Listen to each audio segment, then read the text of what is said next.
তো হ্যালো বন্ধুরা, নিউ টাউনে তোমরা সবাই ঘুরতে আসো, কিন্তু কোনোদিন শিয়াল দেখতে পেয়েছো? দেখো, শিয়ালটা দেখা যায় ভোরের বেলা বা রাতের বেলা, দুটো শিয়াল খেলা করছে। তো এটা দেখতে দেখতে আমি অফিসের দিকে রওনা হয়ে যাই। ভোর তখন 4:30 বাজে, আর ফাইনালি আমি অফিসে পৌঁছে যাই আর স্টাফদের ওয়েট করতে থাকি। পরে পিক আপ নিয়ে বেরোনোর সময় দেখি নিউ টাউনটাকে সেই লেভেলের করে সাজানো আছে, কারণ বিজিবিএস চলছে, বিজনেস গ্লোবাল বিজনেস সাবমিট, যেটা হচ্ছিল বিশ্ব বাংলা কনভেন্ট সেন্টারে। তারপর বাড়ি এসে দেখি মা ট্রিপল ডিমের অমলেট বানাচ্ছে। যাই হোক, এটা দিয়ে রুটি খাওয়া শুরু করে দিলাম। তারপর আমি আলাদা করে একটা পোজ বানাতে দিয়ে দিলাম, যেটা খেতে আমার খুব ভালো লাগে। তারপরে সন্ধ্যেবেলা আমি আর হোম মিনিস্টার ঘুরঘুরু করতে বেরিয়ে পড়লাম। ঘুরতে ঘুরতে পৌঁছে গেলাম আপসাইড ডাউন হাউসে, যেটা ছিল নিউ টাউনে। এর পুরো মিনি ব্লগ একটা বানানো আছে, তোমরা দেখে নিও আমার প্রোফাইল। তারপর হ্যাঁ বন্ধুরা, আমি কোনো রকমে এখানে পৌঁছে যাই। পৌঁছে গিয়ে দেখি মাথা পিছু 200 টাকা করে টিকিট। তারপর দুটো টিকিট কেটে নিই, 400 টাকা পেমেন্ট করতে যাবো, হঠাৎ করে আমার মোবাইলে চার্জ শেষ। তো সুইচ অফ হয়ে গেছিল। এদের কাছ থেকে চার্জার নিয়ে 400 টাকাটা পে করে দিয়ে ঘরের ভেতরে এন্ট্রি করে গেলাম। আর ঘরের ভেতরে ঢুকে দেখি ও ভাই সাহ, বলার কিছু নেই, সব উল্টো।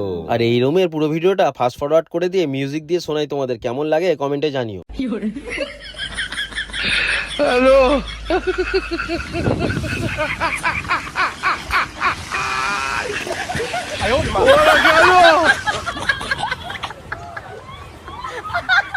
এই ছিল আজকের মিনি ব্লগ। ভিডিওটা যদি ভালো লাগে লাইক কমেন্ট শেয়ার করে দিও। চ্যানেল নতুন হলে সাবস্ক্রাইব করে দিও। আবার দেখা হচ্ছে নতুন ভিডিওতে। বাই।